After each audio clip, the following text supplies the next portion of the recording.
viene una campaña muy importante, que es la campaña escolar, y ya hemos visto cómo las manifestaciones están perjudicando a los comerciantes, a los que venden útiles escolares, pero esto en general podría terminar afectando todo el inicio del año escolar para nuestros niños. Estamos con el señor Eli Ocaña, él es decano del Colegio de Profesores del Perú, porque pese a lo que ha dicho el ministro, de que está asegurado de que no se preocupen, 13 de marzo sí o sí empiezan las clases, bueno, hay un riesgo, ¿no?, debido a los constantes bloqueos y manifestaciones. Señor Ocaña, gracias por estar el día de hoy aquí en Buenos Días, Perú. Muchas gracias, Pamela, muchas gracias, Claudia, por esta entrevista. La información que usted tiene de los profesores que seguramente están muy preocupados, no solo en las ciudades, en las provincias del interior, ¿qué cosa es lo que ellos le cuentan? En primer lugar, tenemos que ubicarnos en el contexto. Nuestro país está en una situación bastante crítica, hay confrontación política, hay convulsión social, hay zonas declaradas en emergencia, hay más de 58 muertos y otros indican que pasarían los 75 fallecidos, algunos que no están en la estadística o los que fallecieron directa o indirectamente en estas movilizaciones. Por otro lado, también hay un crecimiento que estamos percibiendo en los últimos días de más pueblos sumándose a estas protestas contra el gobierno. ¿Recuerdas, Claudia, Pamela, en las semanas anteriores toda la convulsión estaba concentrado básicamente en el sur, estaba entre Puno, Madre de Dios, Arequipa, estuvo entre Tacna, pero actualmente ya esto está trascendiendo a la zona centro, está Junín, está Loreto, se está incorporando Ucayali, el norte del país también. El día 8 y 9 han anunciado que se van a sumar a la movilización, de tal manera que este panorama bastante convulso, quiérase o no, va a afectar el inicio del año académico por muchas razones. Entre ellas, por ejemplo, muchas organizaciones sindicales es posible que se sumen a las movilizaciones como está convocando la CGTP para el día 8 y 9 de febrero, pero por otro lado también un sector de los educadores están incorporándose en el mes de marzo y posiblemente los que pertenecen al sector afectado políticamente, vinculados a Pedro Castillo, llámese como fuese, van a tratar de generar una situación de protesta, de movilización social en sus regiones, la que puede impedir el normal inicio del año académico. Eso es por un lado. Señor Ocaña, pero por otro, sí. Sí, quiero preguntarle, porque estamos, sí, en un mapa bastante complicado del conflicto social, pero lo que se denuncia también es que no se ha trabajado en los últimos 18 meses respecto de instituciones educativas que hoy deberían tener otras condiciones. ¿Cuántos colegios han cerrado? ¿Cuántos colegios no están listos para esta apertura del año escolar? Sí, quería llegar a ello porque estaba haciendo un abordaje general. En segundo lugar, antes de pasar al tema específico, estamos viendo que miles de padres de familia están perdiendo su centro de trabajo, no están teniendo ingresos, hay cierre de pequeñas y microempresas, producto de estas movilizaciones, por tanto van a haber situaciones difíciles para poder garantizar los útiles escolares, los materiales que el estudiante necesita a partir del mes de marzo. Entonces creo que el gobierno tiene que estar evaluando estos temas y tiene que buscar la manera de subsanarlo. En cuanto a los temas de responsabilidad del Ministerio de Educación, las mismas fuentes del Ministerio nos manifiestan que un promedio del 72% de la infraestructura educativa requiere algún tipo de intervención y un promedio del 18% requiere una intervención total, es decir, demolición de su infraestructura y la construcción de otras nuevas. Eso significa un promedio de unos 12.000 instituciones educativas a nivel nacional.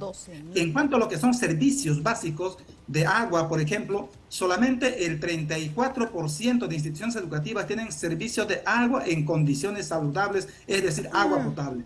Un 65% no las tiene. Y entonces esto se agrava y va a permitir de que tengamos un inicio del año académico con grandes dificultades que realmente va a generar problemas y puede ser motivo también de enfermedades y otras, porque en el mes de marzo estamos en épocas de lluvia, en la zona selva y andina hay intensas lluvias por temporadas y esto puede generar también el surgimiento del dengue, por ejemplo, que son zonas como Madre de Dios, el caso de Piura, y que ya están llegando, ¿verdad? Así es. Ahora, entonces, creo, profesor Ocaña, ¿cómo se van a organizar? ¿Hay manera de poder salvar el año escolar a pesar de todas estas circunstancias que usted nos ha escrito, o indefectiblemente un buen porcentaje de niños podría quedarse sin ir a clases? Lo que creo importa en estos momentos es que el gobierno central y el Ministerio de Educación inician un diálogo inmediato con gobiernos regionales representativos, con gobiernos regionales que sí están en las condiciones de dialogar, porque recuérdese, hay algunos gobernadores regionales que no están aceptando dialogar, no están, en todo caso, se están sumando a la protesta de la población, y eso puede dificultar. ¿Para qué? Uno es para convocar al buen inicio del año académico. En segundo lugar, para desarrollar los proyectos de mejoramiento de la infraestructura educativa en este momento. En tercer lugar, la necesidad de la distribución de los materiales educativos, que por las carreteras cerradas va a ser muy difícil llegar allá. Por parte del ministro de Educación ha expresado que ya ellos han tendido puentes, que están movilizando, pero eso es desde el deseo, desde la ciudad de Lima. Sin embargo, cuando va uno al interior del país, hay zonas totalmente alejadas, zonas interandinas, zonas amazónicas donde tienen que abordarse por río y tienen que pasar 4, 5, 6 días para llegar hasta la escuela más alejada. Por tanto, no solamente es cuestión de programar el buen inicio, y tampoco es decir que ya ponerle un cronograma como el 13 de marzo, sino es conocer en detalle los problemas concretos de nuestro país, entre ellas que cada región tenga la flexibilidad y la posibilidad de determinar el inicio del año académico a fin de que facilite el ingreso normal de sus estudiantes a ese proceso.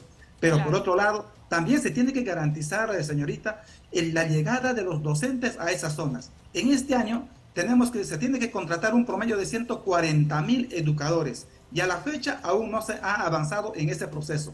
¿Qué significa? Son 140,000 docentes que pueden tardar llegar a su escuela y más aún acondicionarse, acomodarse con la programación curricular, con los temas del inicio académico. Porque, a ver, señor Ocaña, sí, porque mientras usted hace la radiografía de la pésima infraestructura, de que no se va a repartir o distribuir el material educativo, también estamos hablando de que los profesores a esta altura del mes tampoco están siendo capacitados, no se está haciendo otras compras necesarias, laptops y todo lo que se necesitaría para que el inicio del año escolar se dé de manera regular.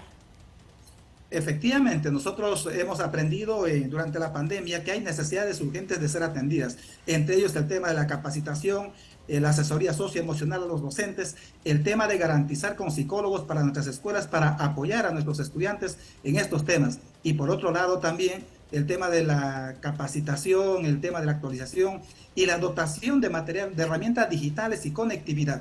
La presidenta Dina Boluarte y también el ministro de Educación anunciaron en el mes de diciembre que una de sus prioridades era entregar herramientas digitales y conectividad a los estudiantes. ¿Cuánto avanzaron? No tenemos ninguna información. Pero por otro lado, además de preocuparnos por el tema de los escolares de la escuela pública, tenemos que preocuparnos también por los estudiantes de la escuela privada. Lamentablemente, en ese ámbito, no conocemos cómo está la infraestructura, cómo se está no hay supervisión.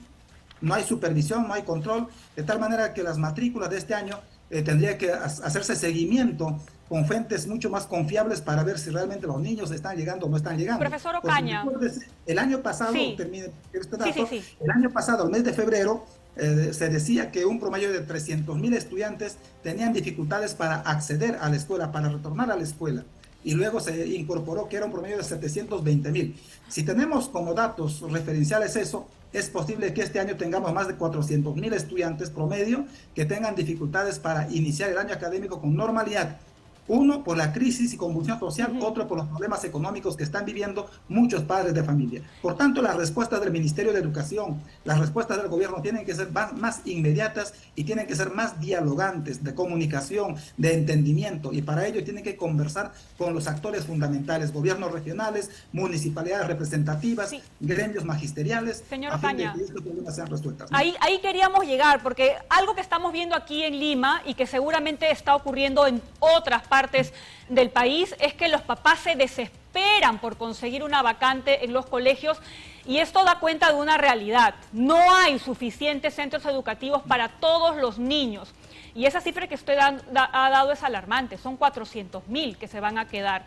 ¿Qué responsabilidad tiene el gobierno central en eso? En realidad es política. Necesitamos incremento de plazas vacantes para muchos colegios, necesitamos incrementar el número de vacantes en las escuelas, necesitamos que la gestión educativa, tanto direcciones regionales, unidades de gestión educativa local, mapeen adecuadamente para que estos niños y niñas tengan la posibilidad de acceder y desarrollar su año académico con relativa normalidad, porque normal no lo vamos a tener. Y por otro lado, necesitamos estímulo para que nuestros niños y niñas tengan esa posibilidad. Por ejemplo, garantizar desde el mes de marzo lo que es el Caliwarma, los programas de alimentación, y que no sean solamente focalizadas, tienen que ser a nivel nacional. Y por otro lado también garantizar que esos alimentos lleguen a los colegios que tienen horarios extendidos de 8 a 3 de la tarde. Y eso permitiría que haya cierta confianza de los padres de familia y aliviaría la situación económica que actualmente están sufriendo muchos padres a nivel nacional. Bien, ahí está entonces, dramático, vamos a ver qué es lo que ocurre, el llamado está ahí, el diagnóstico está ahí, de qué manera corregimos lo que no se ha hecho no solo ayer, en los últimos meses, ¿verdad?, para asegurar este inicio escolar. Gracias, profesor Ocaña, por haber estado esta mañana con nosotros.